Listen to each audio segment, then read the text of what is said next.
बिस्मिल्लाहिर्रहमानिर्रहीम। नाज़रीन अस्सलाम वालेकुम, मैं हूँ इमरान वसीम। नाज़रीन, आज के प्रोग्राम में एक तो साबिक़ वज़ीर आज़म इमरान ख़ान साहब से मुतल्लिक़ एक बड़ी ख़बर पर गुफ्तगू करेंगे और इसके अलावा आर्मी चीफ़ की तैनाती से मुतल्लिक़ भी एक बड़ी डेवलपमेंट हुई है, एक बड़ा ब्रेक थ्रू हुआ है। उस डिटेल पर भी आप नाज़रीन के साथ डिस्कस करेंगे। और तीसरी ख़बर एक अदालती फ़ोरम से तहरीक-ए-इंसाफ़ के चंद रहनुमाओं के वारंट गिरफ़्तारी जारी हुए हैं। ये क्या मामला है, क्या इल्ज़ाम था और पीटीआई के किन रहनुमाओं के ये वारंट गिरफ़्तारी जारी किए गए हैं, ये तफ़सीलात और इसके अलावा हमारे आज के प्रोग्राम की जो दीगर ख़बरें हैं उनकी डिटेल भी आपकी खिदमत में पेश करेंगे। तो पहली ख़बर से प्रोग्राम का आगाज़ करते हैं। पहली ख़बर नाज़रीन ये है कि साबिक़ वज़ीर दाख़िला शेख रशीद साहब, उनसे मुतल्लिक़ बज़ाहिर ऐसा लगता है कि जैसे उनका बुरा वक्त शुरू हो चुका है। अभी चंद रोज़ पहले उन्हें लाल हवेली से बेदखली का जो है वो नोटिस जारी किया गया था। वो नोटिस तो शेख रशीद साहब ने रावलपिंडी की मकामी अदालत में चैलेंज कर दिया और अदालत की जानिब से नोटिस भी जारी करके मुतल्लिक़ा हुकाम से जवाब तलब कर लिया गया है। लेकिन आज शेख रशीद के ख़िलाफ़ एक बड़ी डेवलपमेंट हुई है और शेख रशीद को एक और नोटिस भेजा गया है। और ये नोटिस किसी जायदाद से, किसी प्रॉपर्टी से बेदखली का नहीं, बल्कि अब की मरतबा शेख रशीद साहब को ये जो नोटिस है वो मनी ट्रेल प्रोड्यूस करने का भेजा गया है। और ये नोटिस भेजा गया है फेडरल रेवेन्यू बोर्ड की जानिब से, यानी एफबीआर की जानिब से। और आज ये जो नोटिस शेख साहब को भेजा गया है, इसमें इन्हें शेख साहब को 21 अक्टूबर को ज़ाती हैसियत में या वकील की हैसियत में एफबीआर के मुतल्लिका ऑफिसर के सामने अपनी हाज़िरी को यकीनी बनाने का नोटिस किया गया है। और साथ साथ शेख साहब से ये भी कहा गया है कि पिछले 2 साल के आपका जो टैक्स रिकॉर्ड है, यानी जुलाई 2020 से लेके जून 2022 तक का, और उसके साथ साथ जो माली रिकॉर्ड है शेख साहब का इन 2 सालों का, वो तमाम तफसीलात जो है वो शेख साहब से तलब कर ली गई हैं। अब 21 अक्टूबर को इस सिलसिले में क्या डेवलपमेंट होती है उसका तो इंतज़ार करना पड़ेगा। लेकिन पाकिस्तान तहरीक-ए-इंसाफ़ के रहनुमाओं से मुतल्लिक़ भी 2 बड़ी अहम ख़बरें हैं और उनको कोई अच्छी ख़बरें नहीं कहा जा सकता। तो पहली ख़बर यह है कि एफ़आईए ने जो तहरीक-ए-इंसाफ़ के रहनुमा हामिद ज़मान, जिन्हें एफ़आईए ने गिरफ़्तार किया था और उनका फ़िज़िकल रिमांड हासिल किया गया था और फिर अदालत की जानिब से हामिद ज़मान साहब को जुडिशल कर दिया गया था। तो हामिद ज़मान साहब ने ज़मानत की दरख्वास्त दायर की थी और आज ज़मानत की दरख्वास्त पर सेशन जज साहब ग़ुलाम रसूल साहब ने लाहौर की अदालत में समाअत की। और इसमें प्रोसिक्यूटर की जानिब से अदालत को ये बताया गया कि जो इंसाफ ट्रस्ट है, जिसके मतलब ये पब्लिक ऑफिस होल्डर हैं हामिद ज़मान साहब, इनके अकाउंट में जो इंसाफ ट्रस्ट का अकाउंट था जिसे ये चलाते थे, 2013 में $6,25,000 की रकम आई। और ये जो ट्रांजैक्शन इंसाफ ट्रस्ट के अकाउंट के ज़रिए हो रही थी वो कवायद व ज़वाबित के बरखिलाफ़ थी। तो लिहाजा हामिद ज़मान साहब को ज़मानत ना दी जाए। तो अदालत ने प्रोसिक्यूटर के इन दलाइल को एक्सेप्ट करते हुए जो दरख्वास्त ज़मानत थी तहरीक-ए-इंसाफ़ के रहनुमा हामिद ज़मान की, उसको मुस्तरद कर दिया। अब पीटीआई के जिन रहनुमाओं के वारंट गिरफ़्तारी जारी किए गए हैं वो डिटेल भी आपके साथ शेयर कर लें। ये नाज़रीन, गिरफ़्तारी के नोटिस जारी किए गए हैं सीडीए के मजिस्ट्रेट सरदार मोहम्मद आसफ़ की जानिब से। और इसमें इल्ज़ाम है पीटीआई के जिन रहनुमाओं पे, सबसे पहले वो इल्ज़ाम बता देते हैं कि पीटीआई के 3 रहनुमाओं ने माहौलियाती कवानीन की खिलाफ वर्जी करते हुए स्टेट को करोड़ों रुपए का नुकसान पहुँचाया है। और इस इल्ज़ाम की बुनियाद पर अलियास मेहरबान, जो इस्लामाबाद से पाकिस्तान तहरीक-ए-इंसाफ़ के 2018 के इलेक्शन में 2018 नहीं ग़ालिबन 2013 के इलेक्शन में कैंडिडेट थे या ज़िमनी इलेक्शन में किसी में कैंडिडेट थे, और इखलाक मेहरबान जो उनके भाई हैं उन्हें, और सदाकत अब्बासी के चचा हनीफ अब्बासी के वारंट गिरफ़्तारी जारी कर दिए हैं। तो अब ये सीडीए के मजिस्ट्रेट ने नोटिस जारी किए हैं और इस हवाले से ये भी बताया गया है कि इससे पहले भी कई मरतबा नोटिस किए गए, लेकिन बार बार बुलाने पे, पेश ना होने पे ये वारंट गिरफ़्तारी पहली मरतबा जारी किए गए हैं। अगली जो नाज़रीन ख़बर है वो आसिफ़ अली ज़रदारी साहब से मुतल्लिक़ है। वो ख़बर शेयर करने से पहले इमरान ख़ान साहब ने आज जो बनी गाला में तहरीक इंसाफ़ की सीनियर लीडरशिप के इजलास की सदारत की, उसके बाद ख़ान साहब ने एक प्रेस कॉन्फ्रेंस की और प्रेस कॉन्फ्रेंस में ख़ान साहब ने NA 237, जहां पर उन्हें PPI के कैंडिडेट हकीम बलोच के मुकाबले में नाकामी का सामना करना पड़ा, वहां पर ख़ान साहब ने दोबारा इलेक्शन का मुतालबा किया। और ख़ान साहब ने कहा कि चीफ़ इलेक्शन कमिश्नर तो चलें जो हैं वो ख़ान साहब उनके बारे में जो कहते हैं उस तरह से कहते रहे, लेकिन अब की मरतबा ख़ान साहब ने जो इलेक्शन कमीशन सिंध हैं उन पर इल्ज़ाम लगाया और कहा कि वो चूँकि पीपल्स पार्टी का वो भी करिंदा है, उनके इंजन लगा हुआ है, उनकी तनख्वाह लेता है, तो उसने ये धांधली करवाई है, तो लिहाजा चीफ़ इलेक्शन कमीशन को NA 237 में भी दोबारा से रीपोलिंग करानी चाहिए, दोबारा से पोल करवाना चाहिए। तो ख़ान साहब के इल्ज़ाम के बाद जो इलेक्शन कमीशन है सिंध के, उनका एक मौक़िफ़ सामने आया है। वो मौक़िफ़ शेयर करके जो आज की हमारी अहम ख़बरें हैं उनकी तफसीलात पे डायरेक्टली आते हैं। नाज़रीन, इलेक्शन कमीशन सिंध ने एजाज़ अनवर चौहान ने कहा है कि क्या इमरान खान साहब जहाँ जिस हल्के से जीते हैं वहाँ पर तो उन्होंने धांधली का इल्ज़ाम नहीं लगाया, लेकिन जहाँ से हारे हैं वहाँ पे उन्होंने धांधली का इल्ज़ाम लगाया है। तो खान साहब जिस हल्के से जीते हैं वहाँ पर भी मैं ही इलेक्शन कमिश्नर था सिंध का, तो वहाँ पे भी खान साहब रीपोल का मुतालबा कर दें। अब ये खान साहब का इल्ज़ाम और ख़ान साहब के इल्ज़ाम पर इलेक्शन कमीशन सिंध का मौक़िफ़ सामने आया है।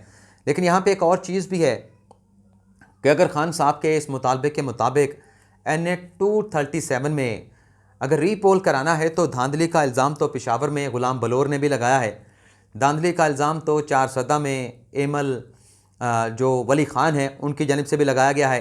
तो क्या ख़ान साहब वहाँ पर भी रीपोल कराने का जो मुतालबा है अवामी नेशनल पार्टी के कैंडिडेट का, क्या ख़ान साहब उसको मानेंगे?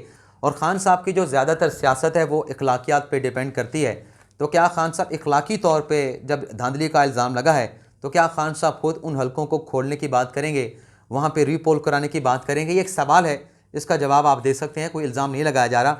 अब आ जाते हैं जो ख़ान साहब से मुतल्लिक बड़ी ख़बर का हमने ज़िक्र किया और आर्मी चीफ़ की तैनाती के सिलसिले में क्या बड़ी डेवलपमेंट हुई है। लेकिन आज यहाँ पे थोड़ा सा इसका पस मंज़र बता दें। आप नाज़रीन तहरीक इंसाफ के रहनुमाओं के बयानात निकाल के देखें, फवाद चौधरी के निकाल के देखें, असद उमर साहब के निकाल के देखें या ख़ान साहब के निकाल के देखें। ख़ान साहब जहाँ ये इल्ज़ाम लगाते हैं, PTI के रहनुमा जहाँ ये इल्ज़ाम लगाते हैं कि फ़ैसले जो हो रहे हैं बंद कमरों में हो रहे हैं, तो हम बंद कमरों को नहीं मानते, बंद कमरों के फ़ैसलों को नहीं मानते। और साथ में ये कहा जाता है कि अब बंद कमरों के अंदर पसे पर्दा किसी किस्म के राब्ते, किसी किस्म के रवाबित नहीं होंगे। जो भी बात होगी वो आवाम के सामने होगी, डंके की चोट पे होगी। पहले इंतखाबात का ऐलान करें, फिर इनके साथ आवाम के सामने मुज़ाकरात की टेबल पे बैठेंगे। अगर इसमें मैंने कोई बात भी गलत कही है तो आप मुझे पॉइंट आउट कर सकते हैं। ये वो बातें हैं जो तहरीक इंसाफ के रहनुमा और ख़ान साहब जलसों में, अपने मुख्तलिफ़ तकरीरों में, मुख्तलिफ़ बयानात में कहते रहे हैं।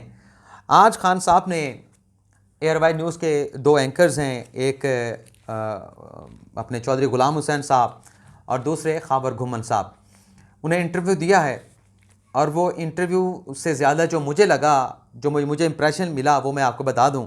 मुझे वो एक फ्रेंडली गपशप लगी, एक दोस्ताना जैसे माहौल में जिस तरह गपशप होती है उस तरह से वो गपशप के माहौल में वो इंटरव्यू मुझे लगा कि जैसे कोई दोस्ताना और गपशप के माहौल में गुफ्तगू आपस में हो रही इमरान खान की 2 सहाफ़ियों के साथ। इस इंटरव्यू के दौरान या इस गपशप के दौरान ख़ान साहब ने कुछ सवालों का जवाब देते हुए चंद जुमले कहे। उन जुमलों का पस मंज़र समझने की ज़रूरत है। मैंने जो थोड़ा सा बैकग्राउंड है आपको पहले बता दिया। ख़ान साहब ने कहा कि बैकडोर जो राब्ते हैं वो जारी हैं, लेकिन अभी चीज़ें वाज़ेह नहीं हुई। मुज़ाकरात हो रहे हैं और मुज़ाकरात नहीं भी हो रहे। जो ख़ान साहब कह रहे थे कि बंद कमरों के फ़ैसलों को नहीं मानते, अवाम हमारी ताकत है, अवाम हमारे साथ खड़ी है, अवाम की ताकत से मौजूदा हुक्मरानों को मजबूर कर देंगे इंतखाबात करवाने के लिए, ये दौड़ नहीं सकते, ये भाग नहीं सकते। तो जब अवाम की ताकत पे ख़ान साहब को इतना यकीन है और अवाम की ताकत पे ख़ान साहब इतरा रहे हैं, तो ये पसे पर्दा राब्ते जो ख़ान साहब ने और PTI के रहनुमाओं ने कहा था कि बंद कमरों में पसे पर्दा किसी किस्म के राब्ते नहीं हो रहे, तो क्या जो कुछ आपको बताया गया था, PTI के चाहने वालों को, वोटर सपोर्टर को बताया जा रहा था, आप ये सवाल पूछेंगे कि जब हमें बताया गया था कि मुज़ाकरात नहीं होंगे पसे पर्दा उन लोगों के साथ जिन पे ख़ान साहब इल्ज़ाम लगाते हैं कि हमारी हुकूमत उन्होंने हटाई है, तो ये मुज़ाकरात पसे पर्दा क्यों हो रहे हैं? क्या आवाम की ताकत का ख़ान साहब को यकीन नहीं? और दूसरा, ख़ान साहब ने कहा कि चोरों से बात करने के बजाय मुझे मौत कबूल है, जान दे दूंगा, चोरों से बात नहीं करूंगा। इसको लॉक कर दें। मान लें ख़ान साहब बिल्कुल ठीक कह रहे हैं, लेकिन मैं आज आपको एक बात कह रहा हूँ, मुझे नहीं पता ये जो चीज़ मैं कहने जा रहा हूँ कब ये वकूफ़ पज़ीर होगी। लेकिन वक्त एक आएगा कि ख़ान साहब जिनके साथ कह रहे हैं कि मैं बात नहीं करूंगा, माजी में जाएं तो नून लीग और पीपल्स पार्टी भी एक दूसरे को चोर चोर कहते थे, एक दूसरे के साथ बैठने के लिए तैयार नहीं थे। क्या कुछ नहीं कहते थे, खान साहब उसका जिक्र करते हैं, लेकिन आज वो साथ बैठे हैं और जमहूरियत के लिए साथ बैठे हैं। और आप देखिएगा मुस्तकबिल में जब भी कभी, मैं आपको कह रहा हूँ, खान साहब जो आज जिन लोगों को चोर कह रहे हैं उनके साथ मुज़ाकरात की टेबल पे बैठेंगे। जिस तरह से ये आज एक दूसरे के गले मिलते हैं, पीपल्स पार्टी और नून लीग, खान साहब भी इन्हीं सियासी जमातों के साथ इस तरह से गले मिल रहे होंगे, शेरो शक्कर हो रहे होंगे। अब ये कब होगा, लेकिन मैं गारंटी से कह रहा हूँ कि ये सब कुछ होगा। और ख़ान साहब आज जब ये इंटरव्यू दे रहे थे, असल मुद्दे पे आने के बजाय एक और पॉइंट भी आपके सामने रख देता हूँ, यानी मकाफ़ात अमल है। ख़ान साहब ने कहा कि आज़म सवाती 75 साल का उनकी उम्र है, 75 साल का बुज़ुर्ग है, उनके पोतों पोतियों के सामने उनको तज़लील किया गया, उन्हें मारा गया जब गिरफ़्तार करने के लिए गए। तो ख़ान साहब ने कहा कि इस मुआशरे में ऐसा होता है, क्या इस बात की इजाज़त दी जा सकती है? क्या हमारा ये मुल्क है, बनाना रिपब्लिक है?